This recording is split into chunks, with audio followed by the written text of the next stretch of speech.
प्रधानमंत्री फसल बीमा योजना के नाम पे अभी तक लगभग 40 करोड़ रुपए का घोटाला बुंदेलखंड के अंदर हो गया। 2880 हेक्टेयर का बीमा करा लिया। यानी आप सोचिए जितनी ज़मीन है उसकी 4 गुना ज़्यादा बीमा करा के उसका क्लेम भी पास हो गया। अनुराग शर्मा भी जो झांसी के सांसद है वो भी ठगी का शिकार हुए हैं। तो छोटे मोटे मछलियों का काम नहीं है ये। निश्चित तौर पे ये बड़े बड़े मगरमच्छ बैठे हुए हैं जो लखनऊ से मोटी दलाली खा रहे हैं। और मुझे लगता है जवाबदेही जिम्मेदारी कृषि मंत्री जी की है, सूर्य प्रताप शाही जी की है। बुंदेलखंड का किसान जो है सूखे से, कर्ज से मर जा रहा है, आत्महत्या कर ले रहा है उत्तर प्रदेश का किसान। और बीमा माफिया आपने पैदा कर दिया उत्तर प्रदेश के अंदर। इसलिए आम आदमी पार्टी मांग करती है कि इसको सीबीआई की जज में जांच हो या फिर जो सिटिंग जज हैं हाई कोर्ट के, उनकी निगरानी में जांच कराई जाए।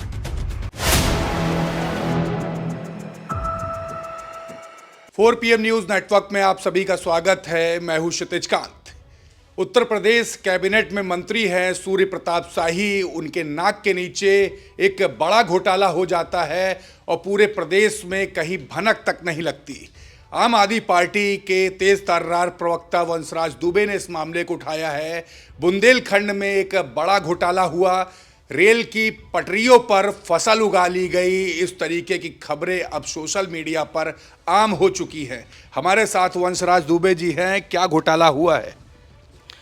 देखिए, अजब ये हुनर सरकार दिखा रही है, रेल की पटरियों पर फसल उगा रही है।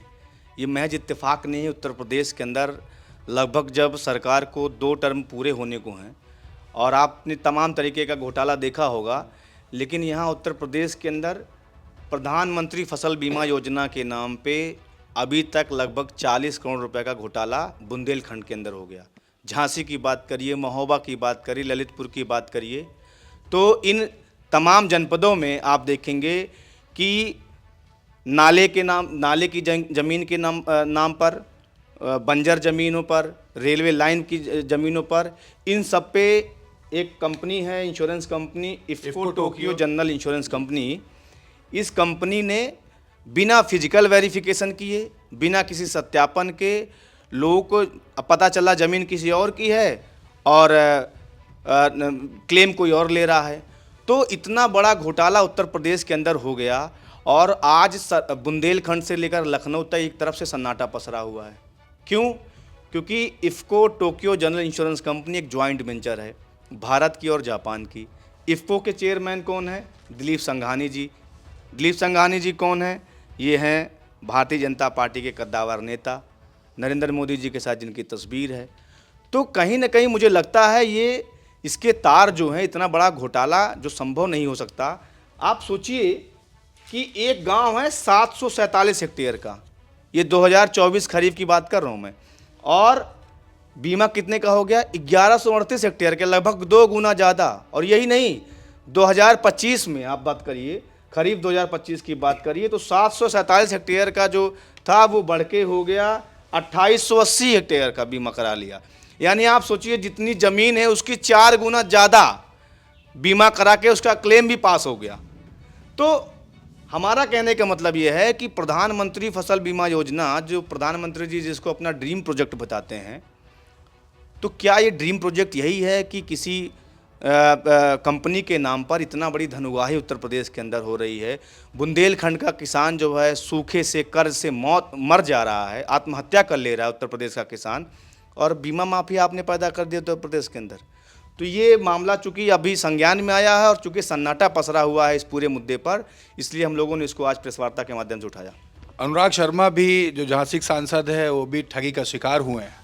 मैं वही कह रहा हूँ। अब देखिए ना, अब आप सोचिए जब सांसद की ज़मीन नहीं बच रही है, कि सांसद के खाली खेत पर आप सोच लीजिए लोगों ने क्लेम पास करा लिया। तो छोटे मोटे मछलियों का काम नहीं है ये।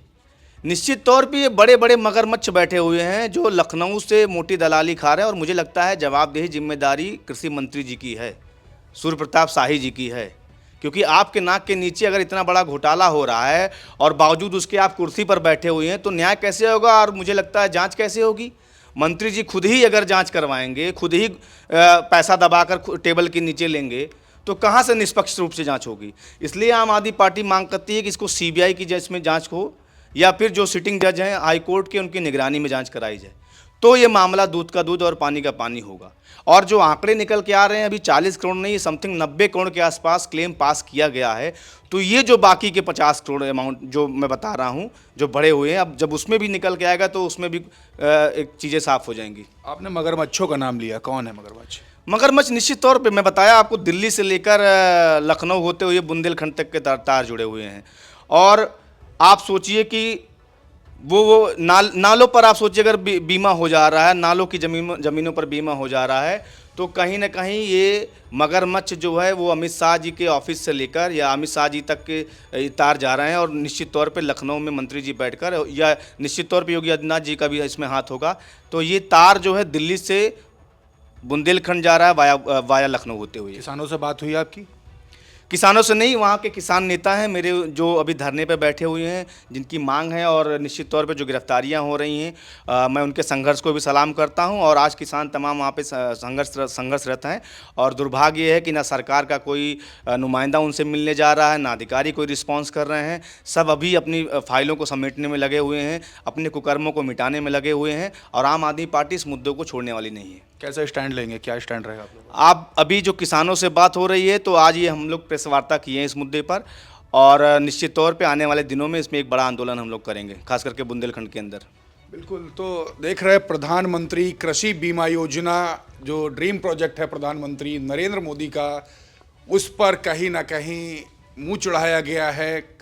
उत्तर प्रदेश कैबिनेट में जो मंत्री हैं उन पर सवाल खड़े कर दिया आम आदमी पार्टी ने। बुंदेलखंड में किसान धरने पर बैठे हैं। विधानसभा सत्र शीतकालीन शुरू भी होने वाला है, इसमें भी तमाम मुद्दे किसानों से जुड़े उठाए जाएंगे। लेकिन तमाम सवाल तब खड़े हो जाते हैं जब मंत्री के नाक के नीचे ये घटना को अंजाम दिया जाता है और प्रदेश में कहीं पर भनक नहीं लगती। जुड़े रहिएगा 4 PM न्यूज़ नेटवर्क के साथ तमाम अपडेट्स के लिए। मैं हूं क्षितिज कांत, कैमरा पर्सन शुभम के साथ 4 PM न्यूज़ नेटवर्क के लिए। धन्यवाद।